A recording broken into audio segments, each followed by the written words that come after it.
გამარჯობა ეთერში დღისამები 4-ზე ვაგრძელებთ მაუწყებლობას ამ წუთებში პარლამენტის პლენარულ სხდომაზე შესვენებაა გამოცხადებული. შესვენების შემდეგ კი TBC ბანკთან დაკავშირებით ეროვნული ბანკის მიერ მიღებული გადაწყვეტილებების და სესხების შეზღუდვის შესახებ ამოქმედებული რეგულაციების შესახებ კობა გვენეტაძე დეპუტატების შეკითხვებს უპასუხებს. დეპუტატებს აინტერესებთ, რამდენად დამოუკიდებლად მოქმედებდა ეროვნული ბანკი TBC-ის საქმეში. მეგონა ისტორიაში ჩავაბარეთ ადეიშვილის სტილი, როდესაც ეროვნული ბანკი და პროკურატურა უნისონში მოქმედებდა. უკან გვაბრუნებთ კითხა დეპუტატმა გოგი ჩაიშვილმა კობა გვენეტაძეს. ის ასევე დაინტერესდა, ჰქონდა თუ არა ეროვნული ბანკის პრეზიდენტს TBC-ის საქმეზე შეხვედრების შინაგან საქმეთა მინისტრთან, პრემიერ-მინისტრთან. არის TBC-ის საქმე ფულის გათეთრება თუ არა, რომელი სხვა ბანკების მიმართ განხორციელდა მსგავსი შემოწმება და პროკურატურამ თუ აღძრა საქმეები ფულის გათეთრების მუხლით. ეს იყო შეკითხვები, რომლითაც გოგი ჩაიშვილი დაინტერესდა. გვენეტაძეს შეახსენეს, რომ ტერმინი ფულის გათეთრება მას არ უხმარია, თუმცა უცნობია მისი დამოკიდებულება პროკურატურის მიერ ფულის გათეთრების მუხლით დაწყებულ გამოძიებაზე. რატომ არ გამოხვედით და არ თქვით, რომ ეს არ არის ის, რასაც თქვენ ბანკს ედავებით, შეკითხვა დააკონკრეტა ხათუნა გოგორიშვილმა ევროპულის საქართველოდან. გიგა ბოკერიამ გვენეტაძეს შეახსენა TBC-ის საქმეზე პროკურატურის და ბიძინა ივანიშვილის განცხადებები და დაინტერესდა, რამდენად დაზარალდა ბანკი ამ განცხადებებით. რომან გოცილიძე ნაციონალური მოძრაობიდან კი დაინტერესდა ფულის გათეთრების საქმეებით, რომელშიც პროკრედიტ ბანკი ფიგურირებდა, რატომ არ გახდა ეს ეროვნული ბანკის ინტერესის საგანი.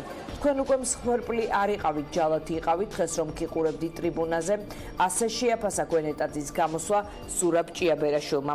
TBC ბანკის საქმეში, რომელიც 10 წლის წინანდელ ისტორიას ეხება, გარდა კვალიფიკაციისა, ის იწვევს პროცესი, რომელიც გარკვეულ მოვლენებს ემთხვევა.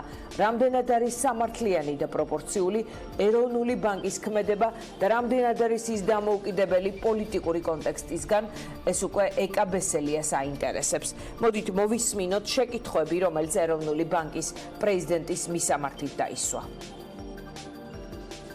ყველაზე მძიმე ამ შემთხვევაში, თქვათ, რაც ჩემთვის არის ამ ისტორიაში, არის რაღაცა დეჟავიუ წარსულში დაბრუნების.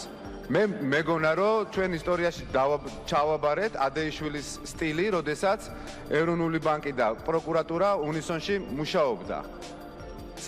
უკან გვაბრუნებთ? უბრალოდ მაინტერესებს თქვენ გადაწყვეტილებაში? აგვაგებინეთ ბოლო-ბოლო.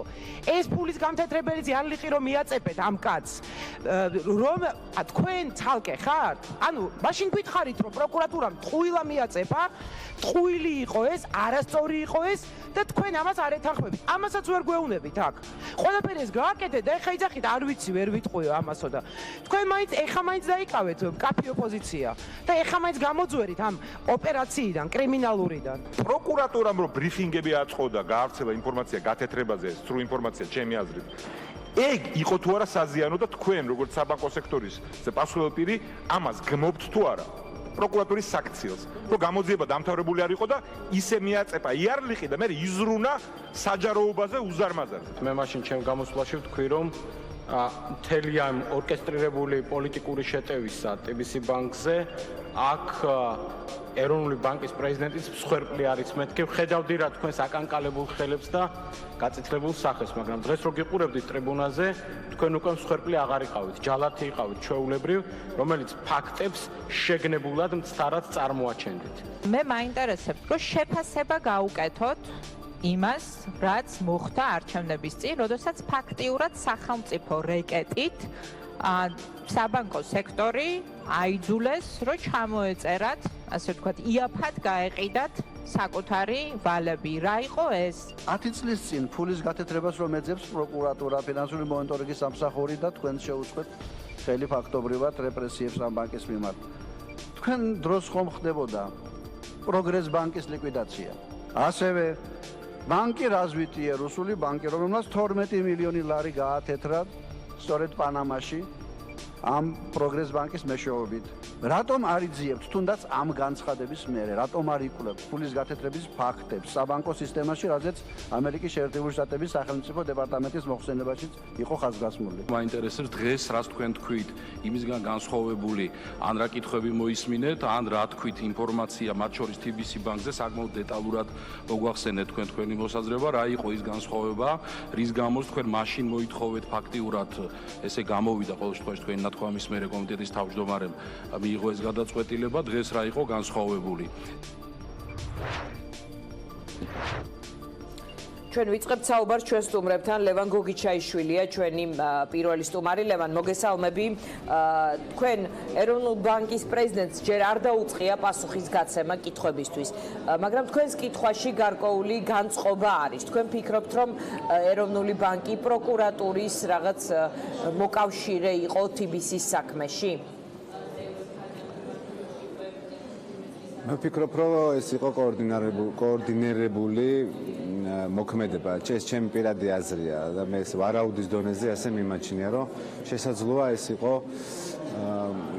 კოორდინირებული ქმედება, იმიტომ რომ დროსა და სივრცეში ძალიან დაემთხვა ერთმანეთს, დაემთხვა პოლიტიკურ კონტექსტს, დაემთხვა ჩემ შეგრძნებებს, თქვათ, რომ ადრე თუ გვიან მოხდებოდა ამ ადამიანზე ალბათ რაღაცა დონის შტურმის განხორციელება, სიტყვაზე შევარ პიროვნული მომენტიდან გამომდინარე ან რაღაც. დროსა და სივრცეში დაემთხვა თან ისეთ უმნიშვნელო საკითხზე, რომელიც აი როგორ გითხრათ, იცით, თითიდან გამოწოვილი აღარ ქვია ამას, იმიტომ რომ როგორც წესი ხანდაზმულობა, თქვათ, ესეთ ოპერაციებზე არის დაახლოებით 5 წელი, ხო?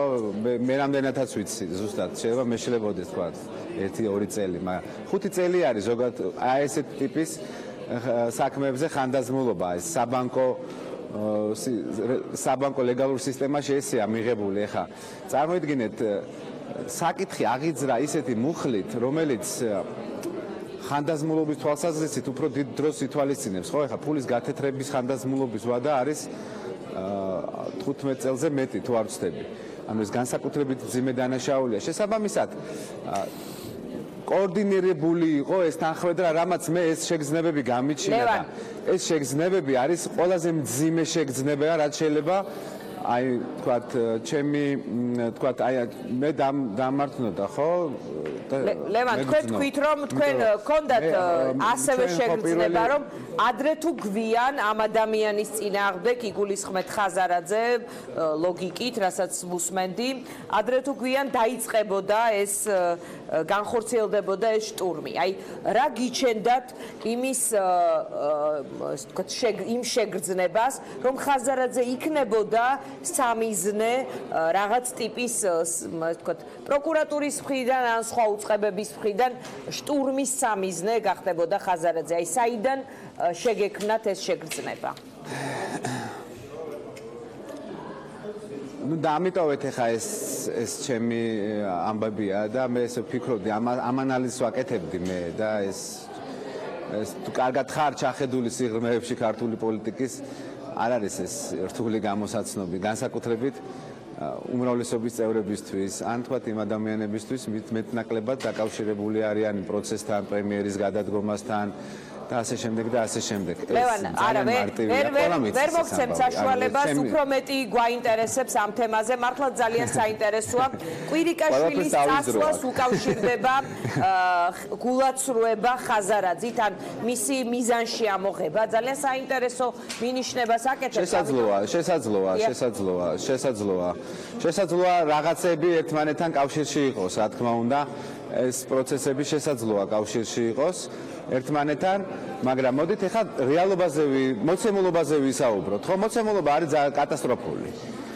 ანუ ფაქტობრივად წყალში ჩაყრილია ყველა იმ ადამიანის ბრძოლა, ვისთვისაც თავისუფლება, როგორც სასამართლოში, პარლამენტში და ასევე ბიზნესში არის ერთნაირად მნიშვნელოვანი. დღეს აღარავინ აღარ არის დაცული, აბსოლუტურად. დღეს არიან მხოლოდ ის კარის ბიზნესმენები იქნებიან დაცულები დღეს. ან ინტერეს ჯგუფები, მაგალითად, რომლების ინტერესები დაიცვეს დღეს პარლამენტში, ერთ-ერთი კონკრეტულად მონოპოლისტი კომპანიის ინტერესი და ყველაფერი გააკეთეს, რომ ეს ამ კომპანიას დარჩენოდა კომფორტი, ხო, თქვათ, გარეკლამასთან დაკავშირებით, რომელსაც მერიამ ერთი რა თქმა უნდა, რომელსაც მერიამ მაგალითად ერთი თვის წინ კი, დიახ, ამას ვსაუბრობ.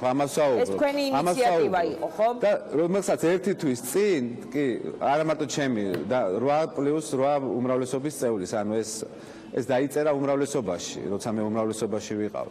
და რომელსაც ამ კომპანიას ერთი თვის წინ, მაგალითად, თბილისის მერიამ მონოპოლისტურად ჩააბარა კიდე დიდი ხნის განმავლობაში ამ ბიზნესის მართვა.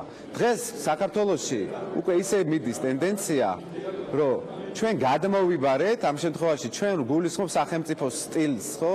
და მეც ალბათ რაღაცა პასუხისგებლობა მეკუთვნის, ეხა მე ვერ გავექცევი ამ პასუხისგებლობას ამ 2 წლის განმავლობაში, სანამ მე ვიყავი უმრავლესობის წევრი და მე ამ პასუხისგებლობას და ამ კითხვებს ნელა პასუხს გავცემ, რა თქმა უნდა. მეც ვიღებ ჩემ თავზე აი ამ სიბრმავეს, რაც მქონდა ალბათ, ხო? ვიღაცამ შეიძლება ესეც ჩათვალოს, ხო?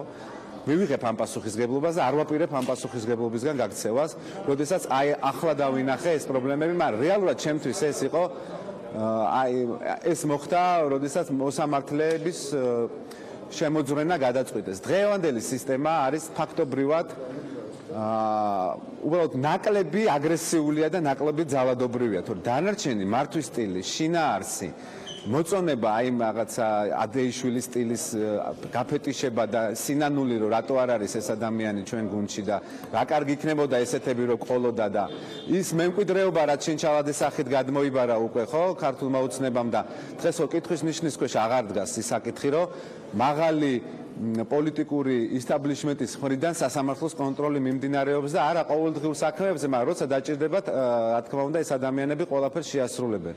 ეს არის ჩემთვის ძალიან მძიმე, როდესაც ინსტიტუციებს უკვე ფასი აღარ აქვს. აღარ აქვს. ერთი ხელით იმართება პროკურატურა, ეროვნული ბანკი, სასამართლო. ეს უკვე მართლობით კრიზის ამას უკვე ყველაფერს მიყავთ. თუ ეს არის მართველი გუნდი ზოგადად თუ ერთი ხელი, ერთი კონკრეტული ადამიანის ხელი იგულისხმება. ვისაც არის ყველაზე ძლიერი ხელი, ალბათ ის ხელი არის, რა თქმა უნდა. და ამას მივყავართ ჩვენ უკვე მართლობის კრიზისთან, ინსტიტუტების ფუნქციის დაკნინებასთან, ჩვენ მივყავართ ძალაუფლების უზურპაციასთან. საბოლოო ჯამში მთავარი ხაზი აზარტული თამაშების რეკლამის აკზალვის შესახებ კანონპროექტის ჩავარდნაზე. თქვენ ახსენეთ კომპანია ეს აუთდორია, როგორც განმარტებაშია, რომელიც IPN-ისთვის მე მგონი ალბათ ეხაც აუთდორი ქვია. ეხა აღარ მახსოვს ზუსტად, იმიტომ რომ რაღაცა მან მეწილები შეიცვალა, თქვათ შეიცვალა აუთდორი, რასაც აკეთებდა ეს კომპანია თავიდან ბოლომდე იგივე ფუნქციაში დარჩა. ეხა აღარ მახსოვს, უბრალოდ შეიძლება შეუცვალეს რაღაცა სხვა სახელი დაარქვეს, მაგრამ შინაარსი არ შეცვლილა დაახლოებით იგივე ჯგუფი და მასთან დაკავშირებული ჯგუფი მართავს. დიახ, მაგას გულისხმობ, მაგრამ ყველაზე მძიმე ამ ისტორიაში იცით რა არის? რაც ჩემთვის ყველაზე ისეთი არის. საწყენიც არის გულის დამწყება. მე დღეს ადამიანებზე დამწყდა გული. ძალიან განსაკუთრებით იმ ადამიანებზე, რომლებსაც შეთანხმებული ჰქონდათ, რომ ეს კანონპროექტი დღის სინათლეს იხილავდა, კანონად იქცეოდა გუნდში. მაშინ როცა იყავით გუნდის წევრი. დღეს ვინც ამ კანონპროექტს ნახეთ, დღეს ვინც ამ კანონპროექტს ხარი არ დაუჭირა. აი კონკრეტულმა სახელებმა და გვარებმა 6 ადამიანი მინიმუმ უნდა გენახათ უბრალოდ კომიტეტებზე რა მოთხოვნებს აყენებდნენ, უფრო მეტ რადიკალიზმს, უფრო მეტ აკრძალვას და დღეს დაექვემდებარენ თავისი, არ ვიცი, უფროსია თუ არ დირექტორის ბრძანებას და ეს სამარცხვინოთ ეს ადამიანები გაქრნენ. ჩემთვის ყველაზე მეტად შემაწუხებელი არის, რომ სპორტის კომიტეტი, რომელიც უნდა იყოს, მე ვფიქრობ, რომელიც ყოველდღიურად აი მასობრივი სპორტია დაინტერესებული უნდა იყოს, სხვა ახალგაზრდების მასობრივი თქვა ჩართულობაში. დღეს დადგა მონოპოლისტების მხარეს. მე ვფიქრობ, რომ ეს იყო ინტერესით ჩაგდებული კანონპროექტი, პირდაპირ მნიშვნელობით. ბიზნეს ინტერესი, ფინანსური ინტერესი. რა თქმა უნდა, ბიზნეს ინტერესია, როდესაც შენ ითვალისწინებ მონოპოლისტური კომპანიის მოთხოვნას და თხოვნას, არ ვიცი რის გამო, არ ვიცი, ხა მაგას ვერ ვიტყვი რის გამო და უგულებელყოფ საერთო სახალხო დაკვეთას, რა თქმა უნდა, აქ უკვე ამაზე შეიძლება ითქვას, რომ ეს რაღაცა კორუფციულ გარიგებას შეიძლება ადგილი ჰქონდეს. მე დღეს მიჭირს, ამიტომ არ მინდა დავიჯერო, მაგრამ ნუ რეალობა ეს არის. დღესაც გააკეთა ქართულმა ოცნებამ და ჩემს ჯინაზე ჩააგდო, თქვათ ეს მომენტი იყო, ხო? მე ადგენენ უფრო საერთოდ საოცრება დაემართათ და დაბნეულობაში საკუთარი კანონპროექტი ჩაუვარდათ. ჩვენ თუ ასე გავყევით, შეიძლება შეცდომით SNG-ში შეგვიყვალოს ამ ხალხმა. ხვდებით რაზეა უკვე საქმე? აქ უკვე ეს უკვე აღარაფერს აღარ გავს. პარლამენტი აღარ გავს. ყველანაირი შეგიძლიათ ლევან ის დეპუტატები დაასახელოთ, რომლებიც იზიარებდნენ თქვენ ინიციატივას საკომიტეტო მოსმენის ფარგლებში, მაგრამ დღეს კომიტეტზე სხვა სოფოკილაძე, ანდრე ოხანაშვილი თქვათ მე მახსოვს რომ ბატონმა რეზო არველაძემაც ხარი დამიჭირა ეკონომიკის კომიტეტზე შეიძლება ვწდები მაგრამ ესე მახსოვს რომ ხარი დამიჭირა იგივე თქვათ ზარდიაშვილი იურიდიულ კომიტეტზე ხარდაჭერა გამოაცხადა ბევრმა ადამიანმა სხვათა შორის ვიღაცემა ვინც ხარი არ დაუჭირეს დღეს ხარი დაუჭირეს მაგრამ ვინც ხარი დაუჭირა და ვინც მეუნებოდა იცი რა ეს მისაღებია თქვათ ამას საპატრიარქო უჭერს ხარს თქვათ იგივე ბატონი ზაზა გაბუნია ხო სულ ვიძახდა რომ მე ამას ხარს დაუჭერე არ იყო არც ერთი კომიტეტის წევრი მაგრამ თქვათ ამ შემთხვევაში საპატრიარქოს პოზიციაც ემატებოდა ხო ეს ხო ხარს უჭერდა დღეს ეს ადამიანები უბრალოდ გაქნენ და ამით ეხა მე კი არაფერი არ დამაკლდა. ჯერ ესე დააკლდა ჩვენს ხალხს. ლევან, გასაგებია. იმ ადამიანებს, რომლებიც აი ესე დაასდევენ საკუთარ შვილებს და ოჯახები უბადურდება, ხო? აი ამ ძალიან ძიმე სენის ამ ადამიანებს დააკლდა. მე არაფერი არ დამაკლდა. მე დამაკლდა ეს ადამიანები. ამ ადამიანების მიმართ პრინციპულობის აღქმა დამაკლდა ამ ადამიანების. იცით რა არის? არ შეიძლება ესეთი უპრინციპობა არ შეიძლება რა. პარლამენტია საქართველოს წარმომადგენლობა არის რაღაცა საკუთარ თავს წემ პატივი აი მე გავიგე რომ არ მცემენ პატივს და გავიგე რომ არ უნდათ მაგალითად რომ მე დამეწეროს წყალებში ქულები ნუ ჯერა გამოსვლა ქონდა ფრაქციის თავმჯდომარეს რომ ვეთანხმებით ამას მაგრამ რადგან გოგი ჩაიშვილს გამოაქვს ვეცდებით რომ არ ჩავაგდოთ ზუსტად იგივე გააკეთეს ბიზინა გეგიძის კანონპროექტთან დაკავშირებით კარგი ლევან დაგემშვიდობოთ ქალაქის მერიამ რომ ეს პროექტი ბიზინას გაეტანა და თქვა გამოიტანეს ახლა სხვა დეპუტატის ხელით თქვენ რაღაცა კითხვას მისვავდით საინტერესო დიდი მადლობა მე მინდოდა თავში დაბრუნება თქვენ მრავალნიშნოვნად მიანიშნეთ და არ თქვით და ისევ მინდოდა იმ თემაზე დაბრუნება კვირიკაშვილის წასვლას უკავშირდება ხაზარაძის ახირება ამოჩემება რატომ იეჭვიანეს კვირიკაშვილზე თუ ხაზარაძეზე მე ვფიქრობ რომ ხაზარაძე ამოჩემებულია როგორ კი მე ვფიქრობ იცით რა არის ყველგან არის თავისი ლოგიკა თუ თქვათ ამას უყურებ როგორც პოლიტიკურ თქვათ მოტივებში და დახუნძლულ თქვათ საქმეს აქ არ არის საუბარი რომ თქვათ ჩვენ ვინმე კონკრეტულ ერთ ადამიანზე რაღაცა ვიცავთან რაღაც ჩვენთვის მნიშვნელოვანი არის როგორ მუშაობენ ამ ქვეყანაში ინსტიტუტებით იმართება თუ არა ეროვნული ბანკი და პროკურატურა ერთი ხელით ესაა ჩვენთვის მნიშვნელოვანი და ეროვნული ბანკის პრეზიდენტი ექვემდებარება თუ არა საპარლამენტო კონტროლს მიღმა რამე უხილავ გავლენებს ესაა ჩვენთვის ყველაზე მნიშვნელოვანი პასუხიც გაქვთ ამაზე. ის თავის ფუნქციაშია თუ გარეთ არის. რა თქმა უნდა მაქვს. მე ვფიქრობ რომ ეს პროცესი არის ორკესტრირებული. დიდი მადლობა ლევან გოგიჩაიშვილი იყო ჩვენი სტუმარი. რომან გოცირიძე არის ჩვენი შემდეგი სტუმარი. ბატონ რომან, მოგესალმებით. მადლობა რომ პასუხობთ ჩვენ შეკითხვებს. რამდენად შეკითხვების შემდეგ პასუხს გასცემს ახლა გვენეტაძე, თუმცა შესავალ სიტყვაში ისაუბრობდა TBC-ის საქმეზე. თქვენი აზრით, რამდენად დამაჯერებელი იყო ან რა დამატებითი ინფორმაცია მოიტანა მან საპარლამენტო სესიამდე, სხდომამდე? მოგესალმებით. გამოჩნდა ერთი რამ, რომ ეროვნული ბანკი უკვე არ არის დამოუკიდებელი ორგანო, რომელიც დამოუკიდებლობა არის გარანტირებული კონსტიტუციით, ეროვნული ბანკი ემორჩილება საქართველოს პარლამენტს, ისიც ირიბად. ეს არის კანონით განსაზღვრული, ასე ვთქვათ, ნორმა, მაგრამ შემდგომში ეროვნული ბანკი ასრულებს მთავრობის დავალებებს და ის იყო გამოყენებული როგორც რეპრესიის მექანიზმი TBC ბანკის წინააღმდეგ, რასაც ჰქონდა თავისი პოლიტიკური და კერძო სარჩული. აქ არ არის TBC ბანკი, ანაკლის პროექტი და ასე შემდეგ.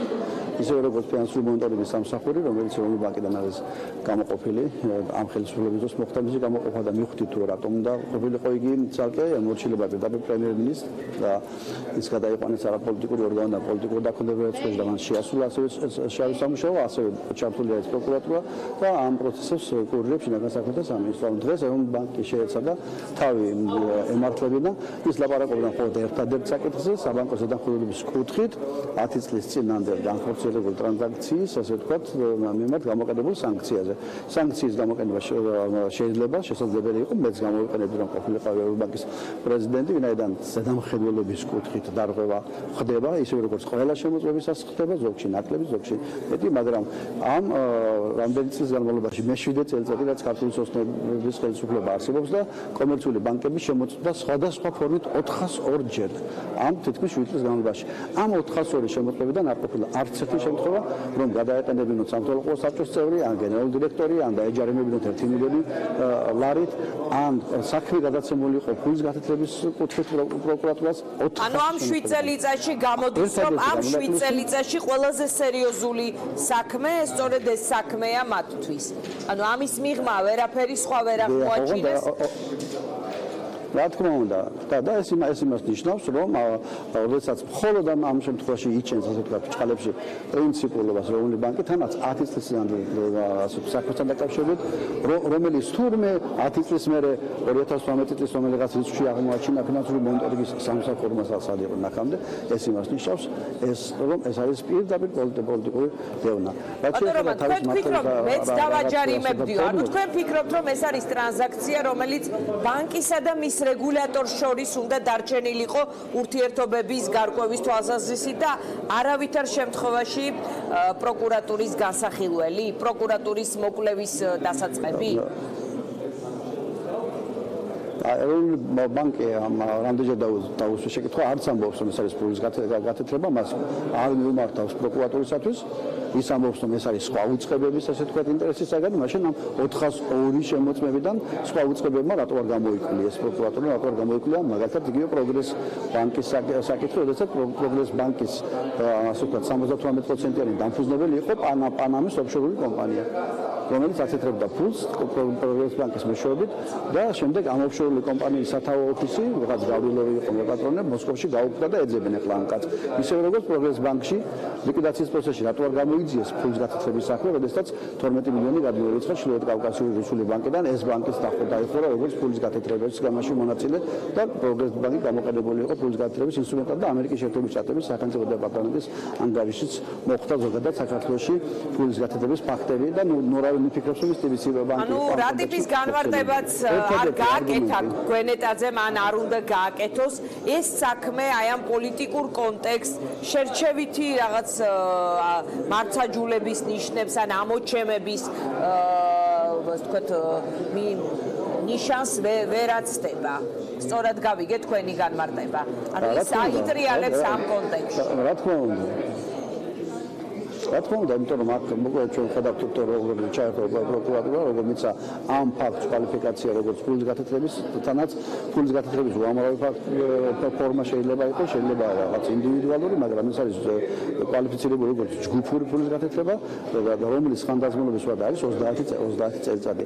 სხვა ნებისმიერი სახის დანაშაულიც რომ ყოფილიყო ამ ტრანზაქციაში, ან შემოსავლების დამალვა, ან თაღლითობა აქციონერების მხრიდან და მოთხოვება დაუშვება ბანკის ან ფიქტიურად კაპიტალის შევსება, რაც მოხდა და რაც საბანკო ზედამხედველობის თემაა და ჯარიმით, ანუ ადმინისტრაციული სასჯელით შემოიფარგლება, ან ფულის გათეთრება, თუნდაც არა ჯგუფურად.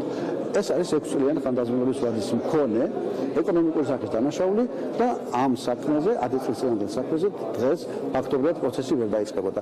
ხელოვნურად შეკრებას 30 წლიანი, ასე ვთქვათ, ეს ხანდაზმულობის ვადის მქონე მუხლი, ეს არის რეალურად დამოკიდების გამოყენება TBC ბანკის აქციონერებზე ზეწოლისათვის და შემდეგ საკუთარი მიზნების მიღწევა და დიდი ალბათობით დიდით მაინც გონია რომ ანაკლის პროექტს დაემუქრება ძალიან სერიოზული საქმე, თუ კი ნახავთ რომ საქართველოს მთავრობამ დაავალა ერთ-ერთ უცხოურ კომპანიას შეესწავლა მთავრობის მიერ ამ ხელშეკრულების ანაკრეს გულისხმობ გაწყვეტის მოსალოდნელი ფინანსური და სხვა სახის შედეგები. ასე რომ ძალიან სერიოზულია თემაა TBC ბანკის საქმე, რომელშიც მთავარ ასე ვთქვათ დამტკბილ ძალად გამოყენებული იქნა ეროვნული ბანკი. საბანკო ზედამხედველობის კუთხით და ფინანსური სისტემის სტაბილურობის კუთხით ეროვნული ბანკის მიერ გადადგმული ნაბიჯები არის სწორი, მაგრამ როდესაც ჯარიმე 10,000 ლარით, შემდეგ 100,000, შემდეგ დაგიბარებენ შემდეგაც საქართველოს სამინისტროში. TBC ბანკს არ აქვს პრეტენზიები. ამას როგორ მილიონობით TBC ბანკს პრეტენზიები არ აქვს ეს რომ ის დაეთანხმა ამ სანქციებს და გადაეხადა მილიონი არასაჩივრებს სასამართლოში, იმიტომ იცის რომ საქართველოს სასამართლოში ვერასდროს ვერ მეაღწევს ასე ვთქვათ სიმართლეს. რა აზრი აქვს ახლა სასამართლოში რაიმეს გასაჩივრებას და გარდა ამისა ბუნებრივია TBC ბანკი დაიცვა შემდგომი ასე ვთქვათ და საერთაშორისო ასე ვთქვათ ამ საფონდო ბირჟებზე მისი აქციების დაცემისაგან. TBC ბანკი როგორც იურიდიული პირი ამ შემთხვევაში ეროვნული ბანკთან მორიგების რეჟიმში იმყოფება, მაგრამ TBC ბანკის სადმი როგორც იურიდიული პირის სადმი და მისი ცალკეული აქციონერების მომთ პროკურატურა ამ საშინელი მოხლით აგრძელებს საქმის წარმოებას და ეს გაგრძელდება მანამ სანამ მიზანს არ მიაღწევენ და ეს მიზანი გამოჩნდება. ერთი მიზანი მიღწეულია მამუკა ხაზაძე და ბადო ჯაფარიძე ჩამოწმდა მენეჯმენტს, ისინი არ არიან სამხატვრო საბჭოს წევრები, აქციონერები არიან 20% მფლობელი, მაგრამ იძულებით აქციას ვერ აღინ გააყიდინებს. ყოველ შემთხვევაში ჯერ არ აქვს პოლიტიკური წონა არ აქვს მართლაც რომ აქციებიც კი დაათმობინოს უდაგან სხვა დონის ასე ვთქვათ ზეწოლასთან გვექნება საქმე და საერთაშორისო სკანდალთან, მაგრამ ანაკრიდან ნელა ხდება მათი განდევნა. სად გაჩერდებიან? ამას დავინახავთ ჩვენ და მე რაღაც ეტაპზე პროკურატურა ალბათ შეწყვეტს კვალიფიკაციას შესწვრის რაღაც სხვა მოხდით მიუყენებენ და ჩვენ ასე ვთქვათ ფინიშზე დავინახავთ რითი დამთავრდება ეს. რაც შეეხება რეპლიკას ერთ-ერთი მეხება, ამიტომ მე მინდა ეროვნულ ბანკმა ახსენა რომ აი ჩემი წინამორბედი აქ ზის და თითქოს და ეს ტრანზაქციები რომელიც განხორციელდა ყოფილიყო ჩემი ეროვნული ბანკის პრეზიდენტობის დროს, ეს არის ტყუილი. ეს ტრანზაქცია განხორციელდა 2008 წელს, მე 2007 წლის ოქტომბრის თვიდან კი არა ვარ ეროვნული ბანკის პრეზიდენტი. 2007 წლამდე განხორციელებული საბანკო ზედამხედველობა იყო უკიდურესად კვალიფიციური. ფულის გათეთრების წინააღმდეგ ბრძოლაში საქართველოს ერთ-ერთი წარმატებულად იყო მნიშვნელოვანი მსოფლიოში და ჩვენმა საბანკო რეგულირებამ გამოიღო ის შედეგი, რომ საბანკო სისტემამ გაუძლო 2008 წლის ომს, რუსეთთან ომს, გაუძლო მსოფლიო ფინანსურ კრიზისს, ლარს ძორა ვერ უყო მსოფლიო ფინანსურ კრიზისმა და როგორც იყო 1965 დაჩერდა. 65 უფრო მეტიც ეროვნული ბანკის რეზერვებიც გაიზარდა, ასე რომ ჩვენი იმ პერიოდში შექმნილი საზედამხედველო სისტემის შედეგია, რომ არც ერთი ბანკი არ დაკონტროლებულა და პირიქით დღეს უზარმაზარი დინამიკა და მათ შორის ორი ბანკის ლონდონზე გასვლა საფუძველი ჩაყრილი იყო იმ დროს. ამ დროს აგერ სოციეტეტე ჟენერალი გაიქცა. იმ დროს გასაგები არ დაკონტრებულა, მაგრამ ჩვენ გვახსოვს სწორედ პოლიტიკური მიზნებით გაკოტრებისკენ წაყვანა ბანკის ეს სხვა кейსია, უკავშირდება 2011-12 წელს. მადლობა რომან გოცილიძე იყო ჩვენი სტუმარი ამ მშვიდობებით. მას და რეკლამის შემდეგ ირაკლი მეზურნიშვილი ქართული ოცნებიდან უპასუხებს ჩვენ შეკითხვებს.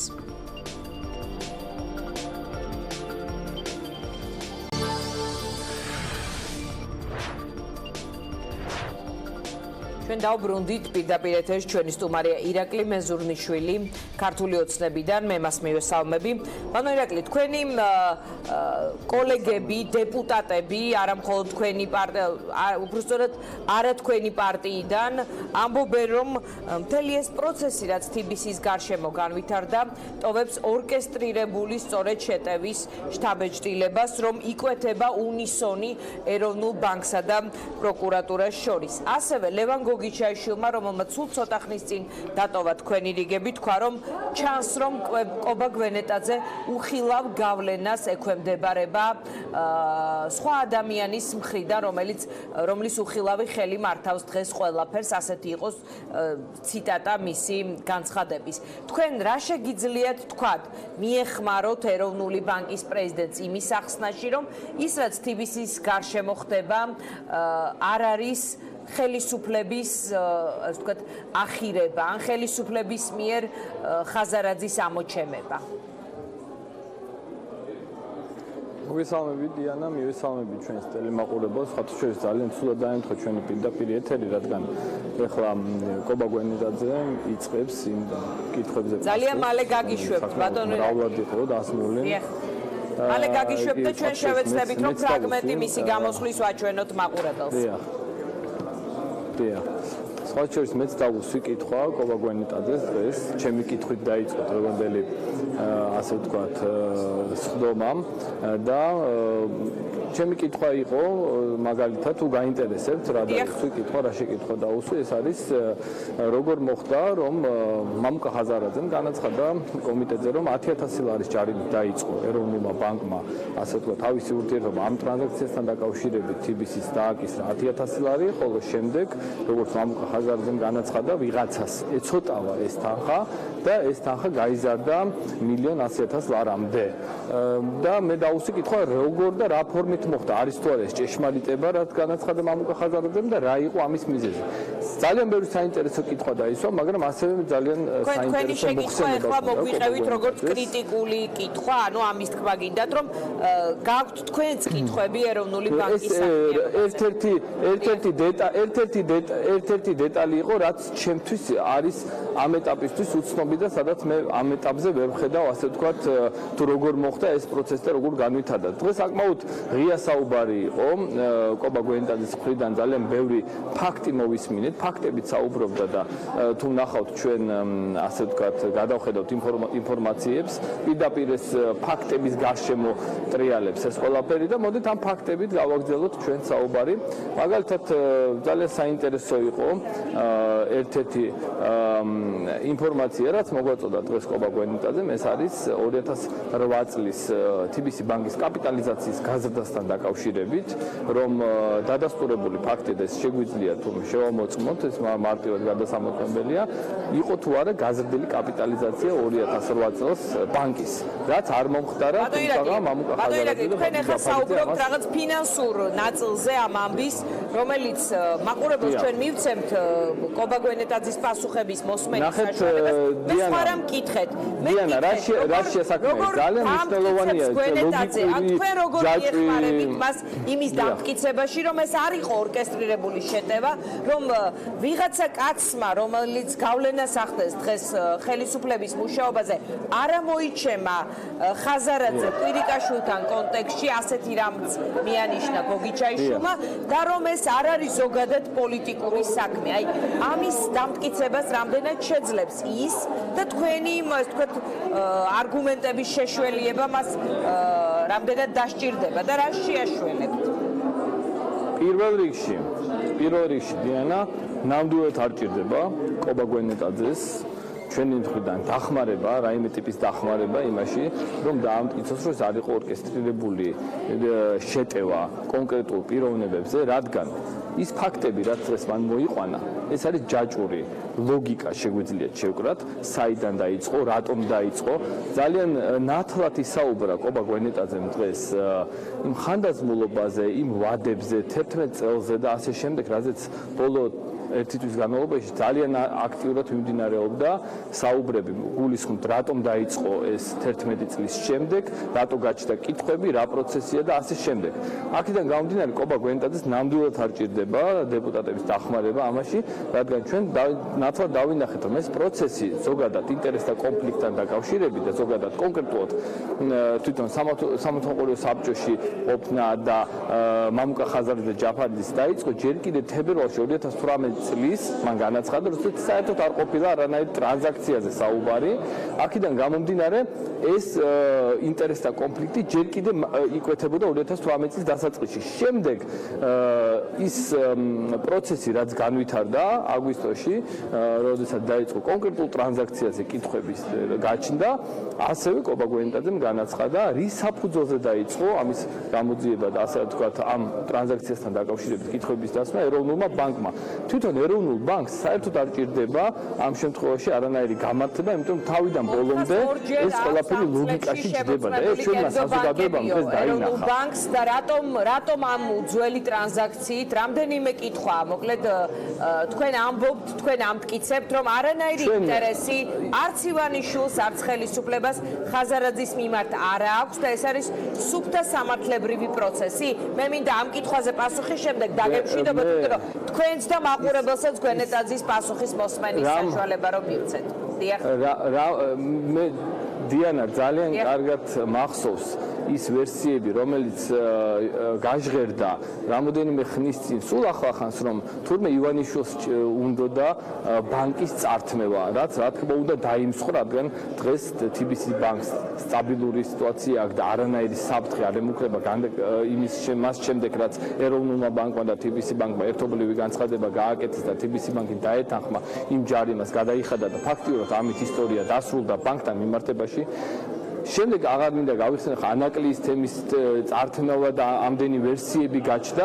აქედან გამომდინარე დღეს მე მინდა ვისაუბრო და ჩვენ დავინახეთ, საზოგადოებამ დაინახა, რომ ის ფინანსური ჯაჭვი, რაც იყო ის პრეტენზიები ეროვნულ ბანკთან მიმართებაში, ბატონი ხაზარაძის და ბატონ ჯაბარიძის აბსოლუტურად ლოგიკაში ჯდებოდა და არანაირ შანტაჟთან არ იყო საუბარი, თუნდაც იმ წერილს გულისხმობ გახარიას ფეიქ წერილს არ გულისხმობ, ამ შემთხვევაში გულისხმობ ეროვნული ბანკის ოფიციალურ წერილს, რომელიც მამუკა ხაზარაძემ როგორც შანტაჟის წერილად გამოაცხადა და შანტაჟად გამოაცხადა, ეს ნახეთ, რომ ზოგადად საერთაშორისო ფინანსურმა ინსტიტუტებმაც და არაერთმა ელჩმა დაადასტურა, რომ ეროვნულმა ბანკმა იმოქმედა თავის კომპეტენციაში და მისი ვალდებულებაც იყო ასეთი ნაბიჯები. თუ ნამდვილი ეს არც არავის არ დაუდასტურებია, არც მისი ნამდვილობა და არც მისი ფეიკობა, ასე რომ ამ ეტაპზე ვართ ეს მოცემულობა არსებობს. ამ ფეიქ წერილზე ერთ რამეს ვიტყვი, უბრალოდ წარმოუდგენელია ნამდვილად დაადასტურო სასამართლოს გზით, რასაც თხოვდნენ ბატონ გახარიას, სხვათა შორის თქვენ ეთერში, რომ სასამართლოს მეშვეობით დაედასტურებინა, რომ ეს მისი წერილი არ იყო, ასეთი რამე წარმოუდგენელი, ასეთი რამის დადასტურება სოფლიო პრაქტიკაში არ არსებობს და უდანაშაულობის პრეზუმფციაც ამაში მდგომარეობს, რომ სხვამ უნდა დაადასტუროს, რომ რაღაც ჩაიდინე და არა შენ რომ რაღაც არ ჩაგიდენია. ეს არის ძალიან მარტივი და ფიზიკურად იმის დადასტურება შეუძლებელია, რომ მაგალითად წერილი არ მიწერე. ამიტომ მოდით ვირა უნდა დაადასტუროს, როცა სამართალ წარმოება არ დაწყებულა ამ თემის გარშემო. გასაგებია, მოდით მოусმინოთ ერთად, დიდი მადლობა ირაკლი მეზურნიშვილს, მოусმინოთ ერთად კობა გვენეტაძეს, რომელიც ამ წუთებში საპარლამენტო ტრიბუნასთან დგას. მე გემშვიდობებით და ვაძლევ მაყურებელს საშუალებას, ვიდრე საშუალება გვექნება უსმინოთ კობა გვენეტაძის პასუხებს.